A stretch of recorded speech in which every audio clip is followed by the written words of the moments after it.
নমস্কার। আপনি বা আপনার ঘরের মধ্যে নেগেটিভিটি আছে কিনা সেটা কি করে জানবেন? সিম্পল একটা ছোট্ট একটা গ্লাস নেবেন, কাঁচের গ্লাস, গ্লাসের মধ্যে একটু জল ভরে নেবেন, জল ভরে নেওয়ার পর একটা ফুলওয়ালা লবঙ্গ নেবেন, লবঙ্গটা ওর মধ্যে দিয়ে দেবেন।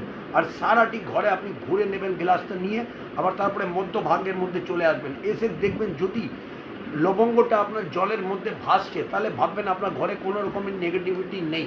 আর যদি জলের মধ্যে লবঙ্গ ডুবে গেছে, তাহলে ভাববেন নিশ্চয়ই আপনার ঘরের মধ্যে অনেক রকম নেগেটিভিটি আছে। সেখান থেকে বাঁচার জন্য আপনি কি করবেন, দশকর্মা ভাণ্ডার থেকে গোবরের উপলা আর একটু লোবান, একটু কর্পূর আর একটু ঘি নিয়ে চলে আসবেন। আর মঙ্গলবার দিন সেটাকে আপনি রেখে, তার উপরে রেখে একসাথে জ্বালিয়ে দিয়ে ওর ধোঁয়াটা সারাটি ঘরে আপনি ছড়িয়ে দেবেন।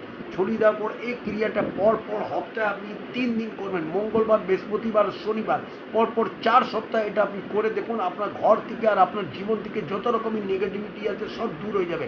এই উপায়টা করে দেখুন, লাভবান হবে।